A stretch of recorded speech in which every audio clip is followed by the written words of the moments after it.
Midhiiraa protokoli isaa eeggatee qoftan jechuun dirqama jechuudha. Si jammar dammoo otoo ana dubartii ta'ee okee akkas gochuu danda'a.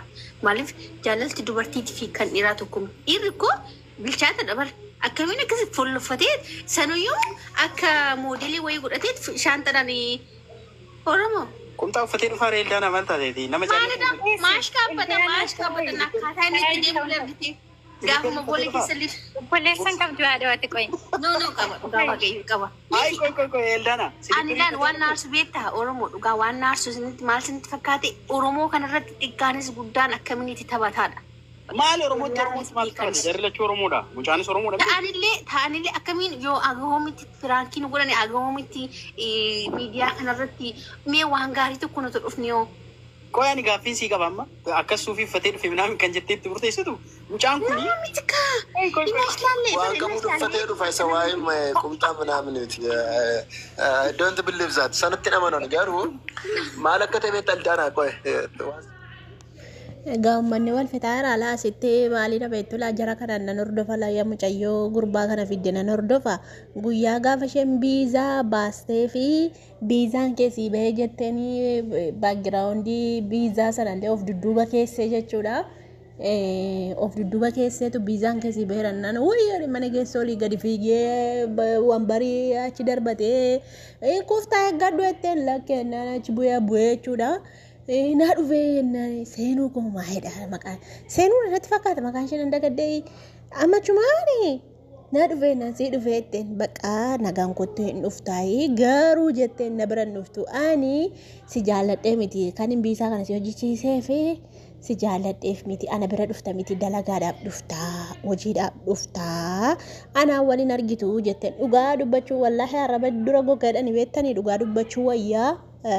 Kan amma ijoolleen kun wal falmaa jirtu walla argee jira viidiyoo sana ijoollee sana waraabuun barbaanne malee nama 500 jala ture gaafa guyyaa biisaan ba'ee fi of dudduuballee keewwatee biisaa sana koppii isaas orjinaala isaas ergitee fi koppii isaa of dudduuba keessee achumaan inni walii isaan beeku orjinaaluma isaa fidee liivii irratti maxxanse achumaan maal orjinaala liivii irratti maxxansite koppii fidee jetteen achumarraan dhiise haafuu baqqaa jedhee gammachuun fakkaatu mucaan addaan baafanne gaa fiqirii kana tiktookii marratti sin jaalladha jedhanii beektu mitire keessaan itti naasoftu mucaan garuu guyyaa tokkoyyuu afaanii baastee sin jaalladha naan hin jenneedha interviyuu irratti iyyuu interviyuu wayii godhanii turan ijoolleen ammatuu Dubaay dhattee isheen si gattee tam gootaa jedhaniin jarri keessa beeku fakkaata abboo achuma maalan godha reedee haasaa dhugaa rabbi maali kun maal ta'e dhugaan joonjiyaana nyaatu mucaan dhugaa tola hin jenneef ilaa namni yookaan isuma jaalala obbolummaa mina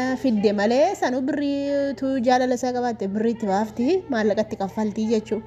Mucaan koonaa nyaatu gusaa dhufee ene abbaati please seenu tole jedhiif gaa hin bareeda dhugaa hin bareeda isa gaa si caala dhugaa bakka dhugaan jirtu sin dubbanna alaa nuti dhugaa isa harka meeqa si caala hin caalu joo hin caalu bareeda dhugaa bareeda funyaan qaba magaalaadha hojjaa qaba deemsisaallee irraa bareeda moodiliidha dhugaa hin bareeda akka bareeda isa isheen fattee fakkaatti dhugaa isin funyaansee barceedha funyaansee makiinaatti irra ba'e makiinaatti irra ba'edhan isee makiinaatti Dubaay keessatti irra ba'edhan funyaansee sana kanaaf hunnoon bareeda dhugaa seenu jedhegaa maalii seenu dhugaa ati bar kolfa nama miita intalo maali gaa didini maali moo waa qabdaan jedhiyaan jaalallee wayii qabdaa hin qabdu taanaan jedhe itti hirkaadhu dhugaa ba'eessaan bareeda gurbaan sanii immoo faarfataa wayiitti natti fakkaata moo waan ta'e wayiitti natti fakkaata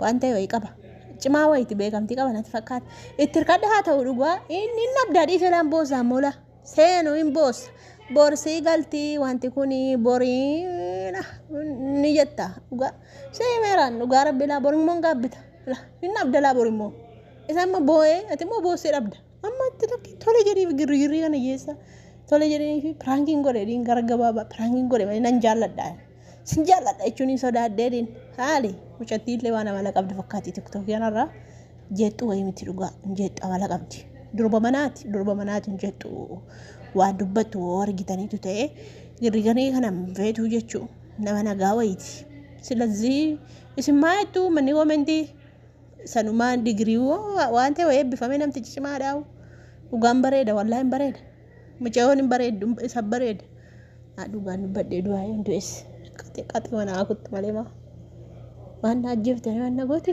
sidaddoon oolaa nan du'oo isa bareeda soo seenuu gaa ofirkaan baasin akka badaa bareeda dhugaa kuni deemtu sibiraa bareeda gabaa wajjinnattu sibiraa bareeda qoraa wajjinnattu bishaa wajjinnattu sibiraa bareeda qe'ee warra keetii wajjinnattu wal biraa bareedu dhugaa maatiin keetti gammadu laa ofirkaan baasin gurbaa kanas hin jire alitti beeka akka intala xiyyaatti manna gasheen gaadhimma isheetti maal jetti ijoollee wal lolaa artiim ijoollee immoo sirraa intala kana karaa artiim cirraash No.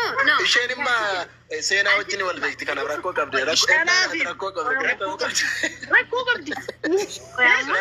Eldaan akka qoratamuu qabdi. waan maddoodhaan Amma fakkeenyaaf waan mattu baasee odhi bis tasgabbaa'ee ishii Intala tasgabbaa'ee akka aadaa Oromootitti fuudheeti tasgabbaa'ee maaliif maatii jaarsan ergine yookaaniif immoo bakka na eegi yoo shin jetteenis maaf hin eegne fuulleffatee Dubaay dhufuun maaltu barbaachisa? birqiidhaan Dubaay Ani jechuudha nama tokko hin jaalladhu taanaan tokkoffaa birrii isaan fudhadhu. Birrii isaan fudhadhennaan immoo nama sanaa birrii sana deebisan dhiisaaf cubbuudha kun waan ta'eef. Birrii kun waan daqiiqaa 20 keessatti. Ishiin immoo bilqina maallaqa ishiniitii miti maallaqa isaatiin dhufe. Dhugaa rabbii maallaqa isaatiin dhufe goobaa jedhamu caanaaf taa'amedha. Anuyyuu dhugaa rabbii bakka otoon reetti gurguree dhufeedhe reetti gurguree feedhe nageenya isin interview ta'eera ani garuu qaba. bushaayee gurguree dhufeedhe walla anaa nyaata Sema Ebba. dhugaa nageenya isin interview ta'ee jira intala tokko interview godhe tunni Itoophiyaadhaan bahine dhugaa re'ee gurguree dhufeedhe bushaayee gurguree waan hin qabu gurgureedhe gatii tikeetti 60,000 baasedhe gatii biizaa moo 100,000 baasedhe birrii 300 moo liqeeffadhe nu fedhe anaa nyaatu warri itti nafne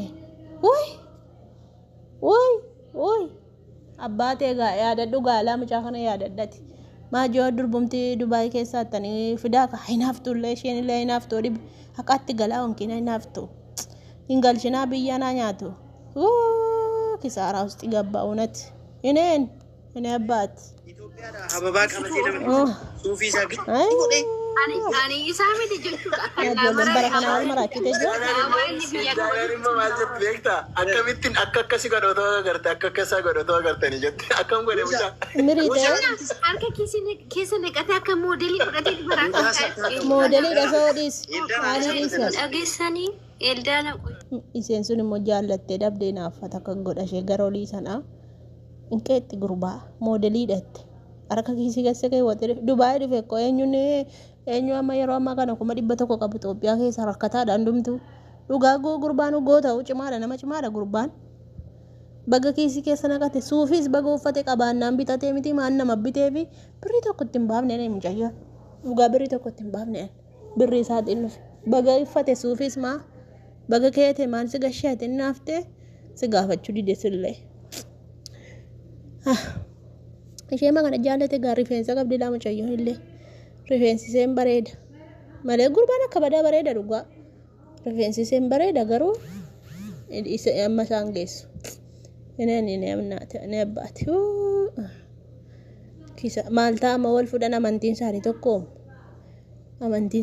maal ta'ama wal fudhan qabaa fidaatti gashaan jedhee ana Dubaay sana keessaa qabaatii giddiidhaan qabaa fidaa mana tokkotti naqaasin akka fedhan walla godhanii dhugaa balbalatti cufaan jedhee ani fidaati mana tokkotti jechuudha mana tokkotti qabanii fidanii tol darbanii gixxeen balbalatti cufanii tokko imashii warreebdee walitti taraaramti wal fuuti gaachumaan kanan fedhaan girri